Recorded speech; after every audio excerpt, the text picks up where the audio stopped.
I've noticed an interesting phenomenon with personal relationships.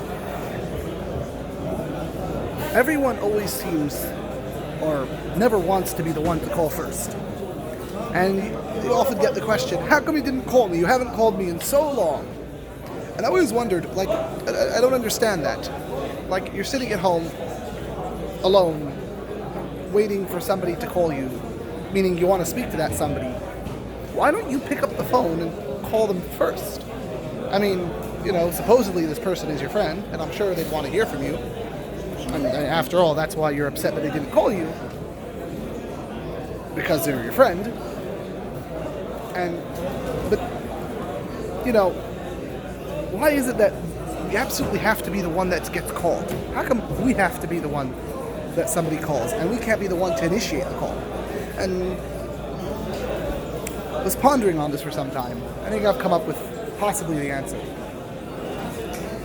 We evaluate ourselves based on how much interest we have from another. So when somebody else shows interest in us, we essentially use that as a marker to show that, this is how valuable I am, based on that much interest. And the more interest which we have the more interest which we generate, the more valuable we find ourselves. And that's one of the reasons why social media has become exploded in the way it has, because it's all these hundreds of thousands and tens of thousands of people expressing interest in us. And it's all validation. Yes, I'm valid because look, this person wants to interact with me. This person picks up the phone and calls me.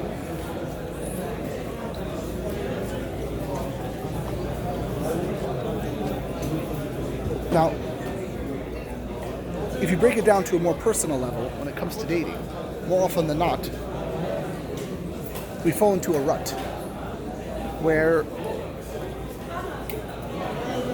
we don't have anybody who we're going out to see. And what that entails, what that becomes is that we have no validation of ourselves.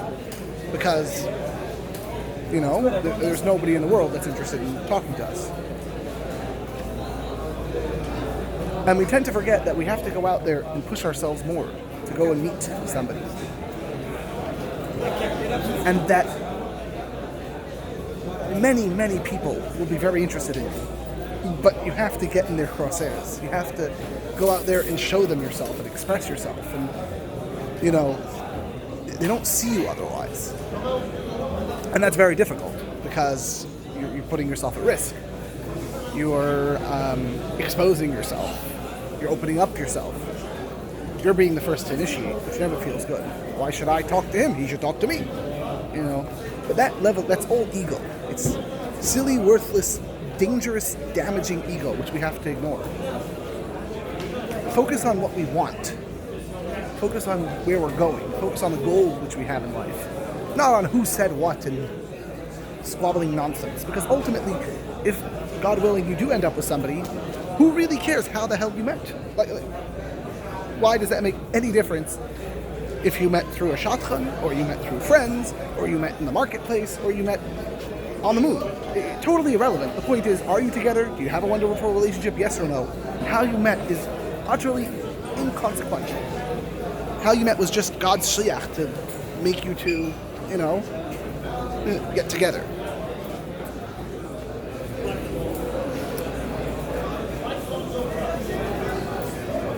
This is why it's important that we should expand our horizons sometimes in terms of who would be willing to date. I feel we put very strict limits and requirements and, are very rigorous about dating, which rightfully so should be. After all, more often than not, you're dating because you want to find your life partner, and you'll be stuck with this person for God knows when, till God knows when. So you want to make sure you pick the right person, which is correct. But we shouldn't have such rigorous. We shouldn't put such rigorous requirements on who will date, and why will date, and I need this and I need that. More often than not, people will surprise you in ways you'll never even know.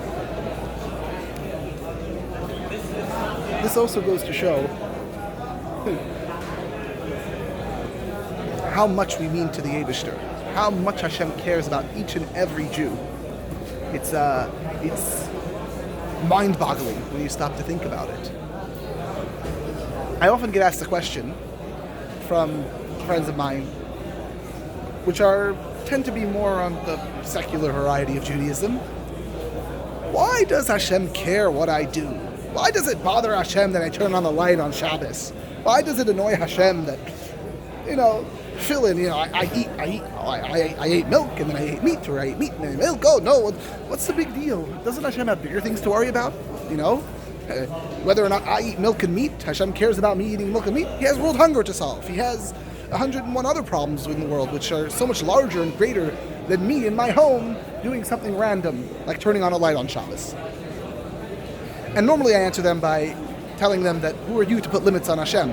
It's like saying Hashem is so big, he can't handle this one small thing, or can't appreciate this one small thing.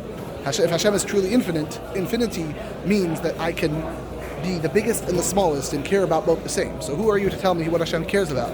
But it actually runs deeper than that. It shows how precious a Jew is. It shows how much Hashem cares about the Jew. To the point where turning on a light, a simple act of flicking a switch on Shabbos, that bothers Hashem. It bothers Hashem so much that Hashem has to come down from the mountain, down from Shemayim, the only time where heaven and earth touched. And Hashem has to tell us, I don't want you to turn on a light on Shabbos. That's what Hashem wants from us. And that's because Hashem cares so much, because Hashem is so interested in us. Hashem is so involved within what we do. And it matters to Him, and He cares about it. Every single mitzvah Hashem gives us is another telephone call from Hashem. And Hashem's telling us, I care about you. What you do is important. What you do matters to me.